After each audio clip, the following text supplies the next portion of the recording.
Hello everyone, welcome back to the channel. I've been getting a lot of comments on the last video.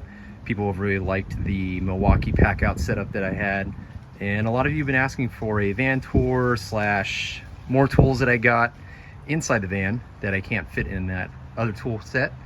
So here you go. I'm going to give you a little quick tour of the van and then the other tools that I have. So you can see some of the tools there, obviously. Let's go to the front cab. One of the things I had to have was a power inverter for charging batteries and things like that. It's nice because I can just switch it off when I'm not using it. It was a pretty cheap buy at, I believe it was Harbor Freight, Jupiter brand. I think it's 400 watts. It has two 110, 120 AC outlets with two, I think 2.5 amp USBs. So that's really nice for charging USB, USB-C, things like that. I got a RAM mount setup that I got on myself. For my work tablet. It has a extendable end to fit different size tablets, so that's nice to have for on the road. Got myself a wireless charging phone mount. Sits really well up there. And let's get in here. So here I got a Milwaukee electric grease gun M18. Love this thing. Actually haven't had it too long. Got it at the same time I got the Milwaukee pack out set. It's been great for having out in the field. This one has a standard external grease fitting attachment on it. It's a little greasy right now. And I run into needle zerk fittings from time to time. So I have this manual one. This is what I used to use all the time, but I decided to leave the needle zerk on it and have some grease in there when I run into needle zerks. Here is this is a 3 foot long, 36 inch Icon branded Harbor Freight breaker bar. It's been great. Haven't had any issues with it. Love having that extra length for breaking really torqued down bolts and things like that, for like taking off masts. Those are torqued down real heavy. Sometimes lug nuts on drive tires, on larger equipment like larger propane trucks and things like that, you need a big breaker bar. Haven't had any trouble with it. Has a little bit of flex, but it breaks things loose.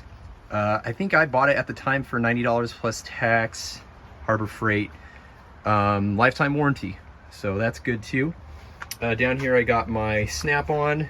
This is a much older style tech angle wrench. Bought this new several years ago. I was having issues with the batteries not making good contact. Instead of buying a brand new one for like $700 or $800, whatever the new style is now, I decided to send it back to Snap-on and have them repair it and calibrate it for 125 bucks. Can't really complain. This one goes up to 250, I believe, and it beeps and it vibrates when it reaches the torque. So I like having that.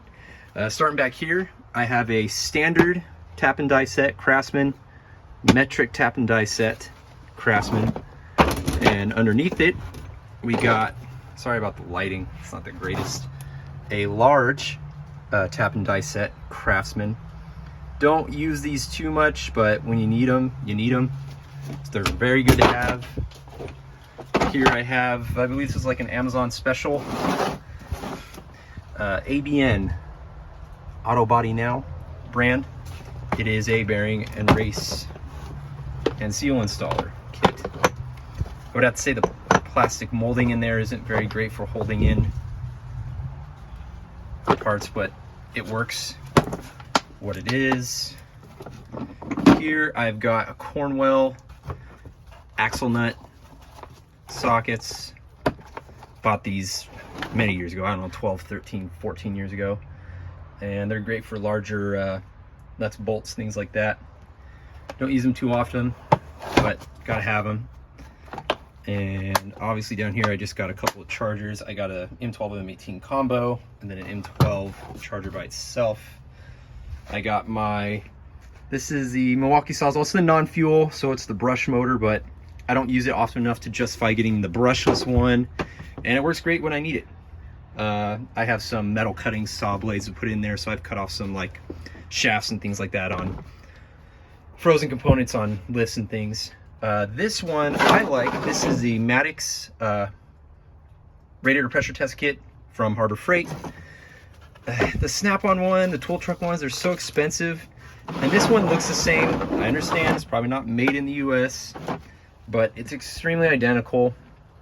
Need it for pressure testing, IC trucks, if they're having coolant leaks, things like that. And it's really good to have. It's worked well, it hasn't failed. I've used it a few times, that's why it's not so dirty. But again, one of those tools, nice to have on your own, don't need to rely on the shop. Go back there to grab theirs. Being self-sufficient is a really good thing out in the field. Having these tools that you need to have. Here I have a couple of F-clamps. These are longer ones. I have 3 shorter ones. These are for holding up blocks when you're blocking up masts on lifts when you're working underneath them to be safe. This in here, I don't really need to take it apart because it's so greasy, but that is the Lyle bearing packing kit tool. You put the grease in the bottom of it, you put the bearing on top, and then you crush it down to push it down to feed the grease through the bearing. And so most of this stuff right here fits in the left cabinet door over there. So I just pulled it out to show you guys. And then I got MAP gas, gotta have that for heating up seized on metal components. Got a snap-on 24-inch half-inch drive breaker bar. Come along, another Harbor Freight special there. Need that for installing certain types of components on lifts, especially like drive units. And here I got my US General, I believe this is the 26-inch wide top chest, 8 drawer. And there I go. We'll start from the bottom here. Move those out of the way. Slide the bottom up down there. This stuff out of the way. There we go. So you see the whole drawer there. I got the mid-torque Milwaukee half-inch drive impact. I got a XC 5.0 battery there. There's a half-inch drive hammer drill from Milwaukee. That's an XC 3.0 battery, high output. I actually got that on a killer deal on a special buy on Home Depot. Let's see. Got a Pittsburgh dead blow, Cobalt drill bits, Ingersoll Rand quiet drive half-inch air impact. I've had that for, I don't know, 15, 16 years now going on. I don't use it a lot. It's my backup in case the electrics don't work. So it's nice to always have that air, even though I don't use air very often. But air hammer, this snap-on one, I've had it for a long time as well. It really comes in handy in this industry. You got nuts, bolts, flanges, things that are stuck on or seized on. That'll work well for breaking things loose. I've heard some good things about the new Matco one. Don't know if I should try it out, but we don't even have a Matco truck coming by our shop, so it'd be nice to figure that out. But for now, the Snap-on one's great. If you're in this industry, you run into forklifts that are in the cold and they have frozen shafts, frozen nuts, bolts, things like that. That works great for breaking them loose. And then the box in the middle, that's Lyle, what is it? Wire terminal toolkit. Let me open it up here. One-handed. I would have to say I'm kind of not so impressed with these. They were cheaper, got them off Amazon as well, I think. They were like 30 or 40 bucks. I feel like some of these thinner, like tabs, they're just weak. But it's supposed to be universal, so you can get into all types of electrical connectors to pull the pins out. It has been good a few times for what I have used it for. It's gotten the job done. I just feel like these pieces need to be a little stronger. And don't spend your money on the Blue Point ones because they're basically the same thing from what I understand. So, you can get them a little cheaper just buying the Lyle brand. Oh, and I got an old Blue Point, like, universal OBD scanner. Just have it here because I don't have a toolbox at home because all my tools are in here. And got an tire fill air gun with the gauge on it. Let's see, let's go up to the next drawer. Here I got several items. I got a couple of pry bars, Craftsman. Got a row of crow's feet and some random crow's feet sitting there. Most of these crow's feet are SAE. They're the Icon. They're from 3/8 to 1 inch. And then I got some random metric crow's feet in there lying around. Ratcheting snap-on screwdriver. A couple of wire brushes for cleaning off rust off surfaces. Brake spoons, tools. Brake install and removal tools for springs and things like that. Still got to have these because running to pretty much all propane trucks still for the most part run on drum brakes, and you got to have these for placing the shoes and things. Got like some random Matco trim tool here. All the brake tools here are Matco. I got my set of Mac anti-vibe hammers. This is an old Blue Point hickory handle hammer, snap-on brass hammer. Use this for cleaning batteries on propane trucks, 12-volt batteries, terminals. Here I got a bunch of random, what is it? Caps and plugs for hydraulic lines. But I got another set of those. I'll show you guys those in the back because I got the JIC ones too. What else we got going on here? We got all, oop, that jumped out there. Large wrenches in here. Got some oil filter wrench, another larger oil filter wrench, large snap-on or Blue Point channel locks. I can't remember which brand they are, but use these for taking off loose components. If you're in a bind, if you don't have the socket for, say, a lift cylinder cap, that comes in real handy. These are the set of the large Pittsburgh Harbor Freight wrenches. Decided to go with the cheaper because you don't use them too much, but they work great. The one I use the most is probably the 1.5 inch for fork adjustments on pallet jacks. And then more recently, I just picked up this set of the Icon wrenches. They were 1.25 inch, no, sorry, 1.125 inch, 1 3/16, 1 1/16. Those came in a set. They were like 80 or 90 bucks, I think.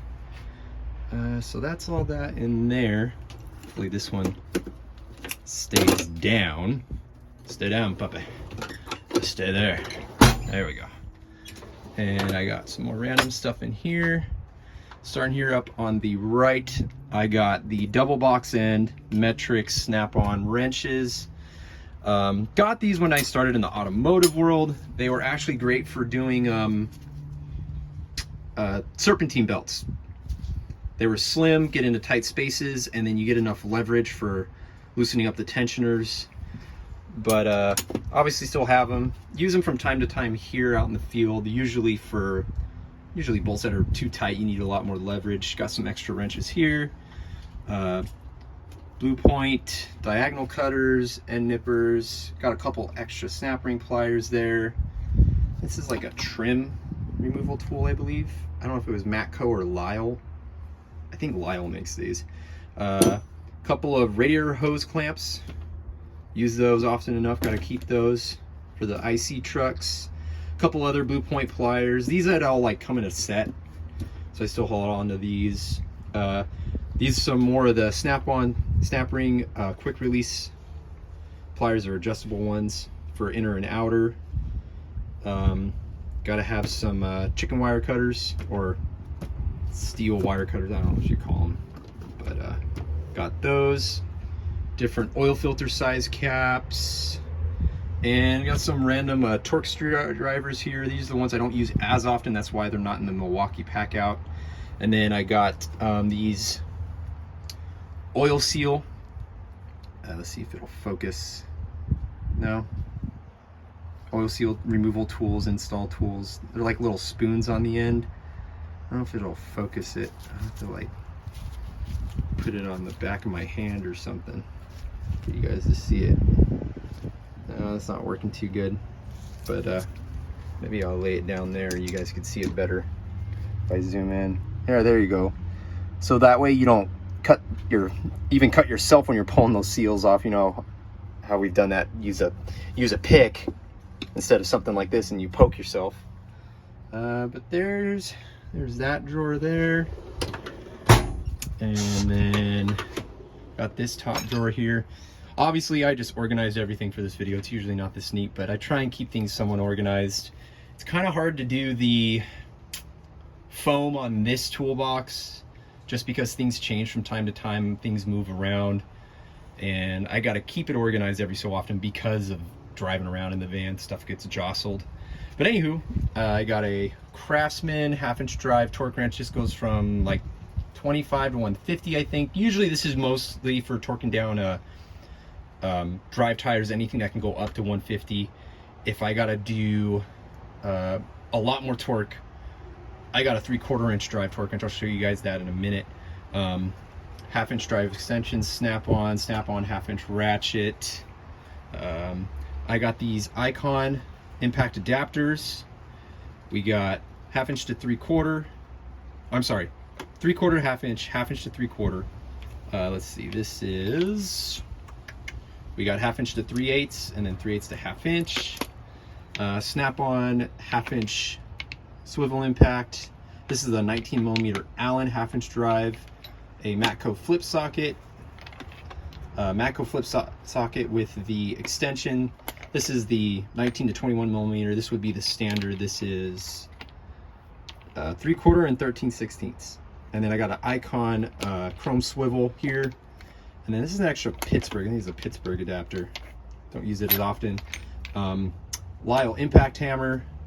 This is a long 7/8 inch socket, half-inch drive. Use this for installing certain types of solenoid valves that have a very long shaft on them when you take the coil off in tight spaces. It's great for getting all the way on there and removing the valve. Let's see, we got a Craftsman scraper, got extra razor blades here in the head, so that's nice, easy storage. Sawzall blades with, I got both wood and I think carbide tooth for cutting metal. External Torx sockets, they don't get a lot of use. I don't have too many E-Torx I deal with on lifts. We got the Lyle set of tap adapters if you want to run a tap with your ratchet. These don't get a lot of use either, just because, I don't know, I'm not repairing too many threads. I try and keep the lifts I service nice and well functioning so I don't have to go back and repair something. Air 90-degree grinder. Don't use this much because I have the electric one. Universal Polar set. I had bought this when I was in the middle of trying to do tires on a Genie lift, and this didn't do anything. Those Genie tires, that's another story. Those things are awful to take off on Genie scissor lifts. But anywho, this is the adapter for the abrasive pads there. Got a couple of hydraulic line plugs and caps there. Got some extra oil seals, extractors. Got the Icon half-inch drive flex head. I like it. The ratcheting teeth aren't as smooth as the snap-on, so you can see, you hear that sound. And then this one's just, I don't know if you would call it more rough, but I haven't had any issues with it mechanically. It's worked perfectly fine. It hasn't gotten stuck. And it's nice having that flex for certain tight spaces and having the leverage with the long handle. And then these, I just picked up the double cut carbide rotary burr set. Another Amazon special. I think they were like 50 or 60 bucks for the 8 of them. These are great for, you're in a bind, you got to do a quick repair, you got to clean something up after maybe you weld or something like that. These are great for that. And I got an extra random Phillips head stubby screwdriver in there. And yeah, there's that one long trop drawer. And here's the skinnier drawers. Here I got Portasol, butane, soldering kit, some electrical tape. This is a different type of electrical tape, and I can't remember what it was called. It's lost the top of my head right now. Test light, heat shrink. I got some commutator stones in here, dielectric grease. Let's see. Here I got a lot more electrical. This is a new toy. Still have yet to use it. You're gonna use it more for a heat shrink. I used to have a Mac torch that just finally died, so I picked this up. Got a little bit of a deal on it. Yeah, it's expensive, but I had the money, so I didn't really care. And I like the green. I think it looks cool. This is Mac. It's like a ratcheting crimper. Had it for many years. It still works. Oh, we're gonna try and lock it now. There we go. And then I got a bunch of random electrical wires and things in here that I've even made some of my own, like switches and things like that for certain type of jobs, jumper wires, so forth. This is a wire stripper. I'm actually due for a new one. This old Mac one's starting to wear out. There's that one drawer. And then here I got a bunch of random punches. I got spark plug sockets in here. This is for installing shafts on certain types of lifts. Got some SAE Allens here, a large Torx, which actually I think I bought this from one of my old cars. I don't even use it out in the field really.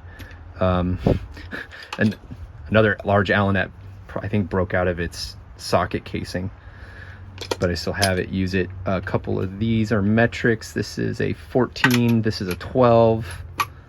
What else? Nothing too crazy in there. This is really good. This large shaft is actually an old shaft from a trailer that I got from an old job. Sometimes you just need a lot more oomph or length for busting out broken components and things like that. And then up here, starting from the back, I got SAE Icon chromes, deep and shallow. I got an extra, I think that's a 1-inch Craftsman, maybe? No, Proto 1-inch impact 6-point right there. And then, hang on, I'm gonna climb up in here, get a little bit better view. My legs are hurting. Let's see, large sockets. I got, this is a 1/2 inch drive, 1.5 inch. This is a 12-point, 1 and then 11/16, my bad. Didn't get that in there. This is Duralast. I bought that in a bind too. That was for that Genie lift, getting those stupid tires off. Got some random sockets here. Don't know what size they are.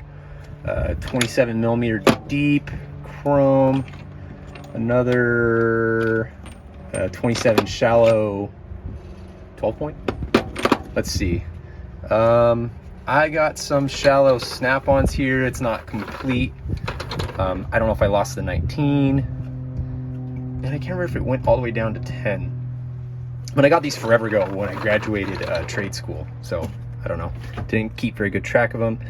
Have a deep 17mm thin wall impact from Snap-on. Also from my car days back when I worked on even some European cars, needed that for lug nuts. Shallow Snap-on impacts.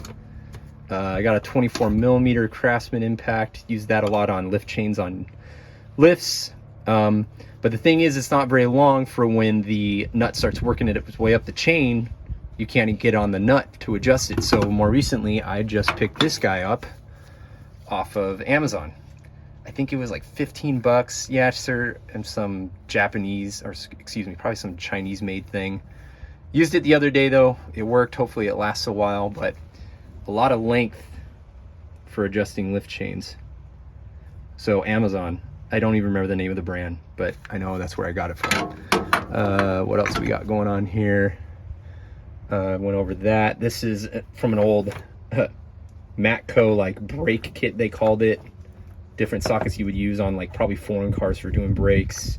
Got some anti-seize, wire wheel, cutoff wheel. Got some Teflon tape here. Some, let's see, this is Monocoat grease. Got some sealant there. Mechanics wire. Need this for the butane refill on the Portasol and the Snap-on torch. Air straight cutoff wheel and grinder. Don't use this as often since I have the electric one. This is just a random Harbor Freight like bit set, like Phillips, flathead, Torx, things like that. What else? That's it for the box. Let's see. Here is my parts bin. Got some random stuff up there. Wheel chocks. Let's see, again, cabinet, there's some more parts in there. Fluids, oils, blocks, blocking up lifts. Over there, that's gonna be like consumables, random nuts and bolts, things like that. Electrical connectors. And, oh, here's the large torque wrench. Let me try and give you a side profile view. This is also from Amazon. I bought this a few years ago, 3 or 4 years ago, I think. Don't use it a whole lot, again, but didn't want to have to always run to the shop when I needed to torque down larger nuts and bolts that required anything over like 300 foot-pounds. So this goes from, it looks like, I think 100 foot-pounds, and it goes all the way up to 700. And it's 3/4 inch drive. I think this ran me about $400 something a few years ago, so there might be a little more. This is a brand called Nico Pro, And yes, you do actually have to do a lot of arc swing before you even engage the next tooth on these things when you're torquing down, but it's great to have your own so you don't have to rely on someone else to provide tools for you. And here I got, you know, ladder, fall protection, got some fluids on the door there, rags, jack stands, forklift jack there, got my cones hanging on there, extension cord, got that. And I got a battery extension cord as well. Got a lot of oil buckets because I service some larger equipment that require a lot of oil to come out of them when I'm doing hydraulic changes. So don't have a space for like a larger single bucket, so I got to use those. Got some drive tires down there and blocks for the masts, gas for the compressor, vise, and a box with mast safety chains. So sometimes you don't always use blocks, you use chains to hold up the mast. And that's about it there. And I hope you guys like the tour. Please comment and subscribe. If you have any questions, let me know. And if anybody's interested in, as far as, I don't know, like what does my day look like, if I want to get into this business, like what do I do? Do I go to school? Do I train myself, figure something out in that way? Comment down below and I'll see if I'll make a video about that. You guys have a great day.